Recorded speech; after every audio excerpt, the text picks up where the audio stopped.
bigay lang po tayo dito ng konting opinion at reaction dito sa trending ngayon na sinasabi nila na pambabastos daw ni Mary Vice, ni Vice Ganda sa ating Tatay Digong. Napanood ko yung pinakang buod na video na sabi ng bastos. Doon lang ako medyo nabastusan doon sa mura na parang ginaya niya. Well, tayo ngayon, tayong naintindihan ko kung anong nararamdaman ng mga baka DDS. Ako talagang Duterte talaga po. Talagang minado ko na humahanga ako kay Tatay Digong sa kanyang pamumuno at sa kanyang nakaraang administrasyon. Talagang hinahangaan ko yun. Medyo nga nabasusan ako dun sa paggagaya niya, dun sa sinabi ni Tatay Digong at dun sa mura. Aminin man natin na to hindi, talagang tayo ngayon ay napaka-sensitive. Very sensitive tayo dahil sa kalagayan ni Tatay Digong na ang tagal na, 5 months na sa dahig sa ICC at talagang matagal na natin inaasahan na sana ay makalaya na.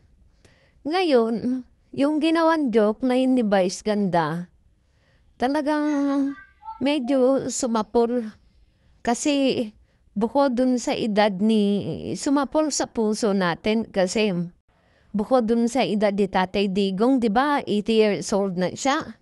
And talagang masakit sa atin. Masakit sa atin yun kasi si Tatay Digong, tinuring na talaga nating parang tatay na talaga. Oo, gano'n na talaga turing natin. At noon na naalala ko sa pagkaalala ko noon, etong si Vice Ganda, hindi naman ako against kay Vice Ganda, hindi ako galit. Naalala ko lang noon, nung ginawa niyang joke si Jessica Soho, sinabi niya noon, di ba humingi po siya ng sorry. Sabi niya noon, hindi na daw talaga siya gagamit ng tao para sa katatawanan. Sabi niya noon, gagawin niya katatawanan ay yung sarili na lang niya. Bakit ngayon? Gumagamit daw siya ng ibang tao.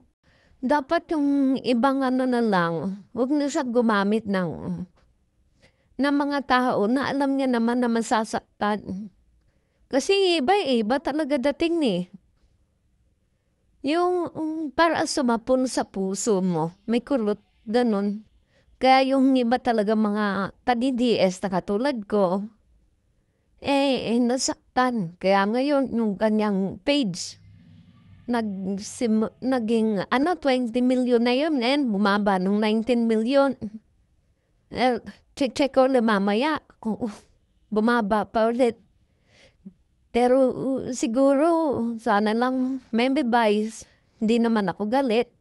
Siguro ganun din yung iba mga maka-DDS, hindi galit, parang naging lang talaga, kumurot sa puso. Kasi yung edad po natin dito hindi po katawa-tawa yung sitwasyon ngayon ni Tatay Digong sa ICC. Sobrang nakaka-stress po yun, lalo na sa edad niya.